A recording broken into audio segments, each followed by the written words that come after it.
د کوټا ګلیډیټر ټیم سعود شکیل کپتان دی او سعود شکیل نوجوان کھلاڑیانو سره مکمل زیاتې شروع کړي دي. نوجوان کھلاڑیان مطلب می پکوټا ګلیډیټر کې دوه داسې کھلاڑیان دي چې هغه آوټسټینډینګ اوپنران دي. یو خواجه نفع دی او یو حسن نواز دی. خواجه نفع له په یو میچ کې مکمل او شوی چې په هغه کې هم په نمبر 3 نمبر 4 باندې بیټینګ کړي دي او حسن نواز ته مکمل اوی کې حسن نواز په نمبر 7 په نمبر 8 باندې بیټینګ ته سعود شکیل روباسي. سعود شکیل خپل اوپنر دی رورا تو چرته سعود شکیل اوپننګ کې لیدل پاکستان ټیم کې نه به مو لیدل نه په ټي 20 کې نه په ون ډے کې او نه په ټیسټ کې. خو نه جی اوس سعود شکیل کپتان دی. تاسو به کتلی وي اکثر چې کله به مونږ واړو نو چرچا به بیټ یا چا به بالو نو داغه بلک په هغه ټیم کې قدر زیات کې روزه کوي د سره بیټ ته او د سره یا د بال یا کرکټ په چرچا زیږي کې دو نو هغه به داسې چې لکه لاډ لاغونته بو. نو پاکستان کرکټ ټیم سوري پی اس ال کې هم عمدغه لانجره چې کم کپتان شروع داغه منمانی چلی.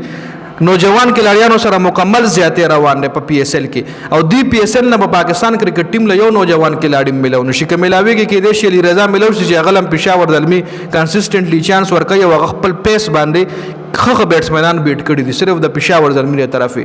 نور په یو ټیم کې نوجوان کھلاڑي له موقع نه ملاويږي. نور یو ټیم والا کا شاداب دي هغه هم خپل کھلاڑیانو سره زیاتې کوي نوجوان کھلاڑیانو سره زیاتې کوي وای کچری دی لازم کو کوم دا زمانه خبران دي زمازه په ټیم کې نسی. دغه رنګ کوټا ګلیډیټر سعود شکیل چې کوم دی غزان نه اوپنر جوړ کړي ضروره خواجه نفع نه روباسي. خواجه نفع خو بيخي په پلینګ 11 کې ناخلي.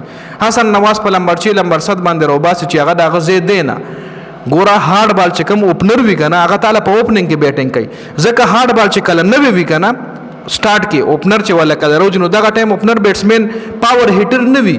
اوپنر بیټسمن بال صرف بیټ نسی لار ولا خی بال پر راځي او دی ولا لار خی چې پدېږي پوزه پدېږي پوزه ګیپونو کې شاټونو وباسي اوپنر بیټسمن ځکه پاور پلی وي ټول فیلډران د نه وي هغه پاور هیټینګ نه کوي اوپنر بیټسمن.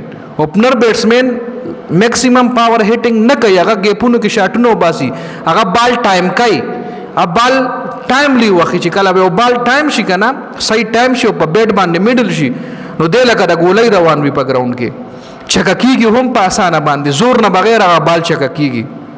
د اوپنر بیټسمن چې کوم دی هغه اوپنر بیټسمن دی د هارد بال هغه ته په نمبر 6 په نمبر 7 نشه راوي کې څنګه چې پېښور زلمی بابر اعظم می چل اول نمبر 7 لويشتل دي.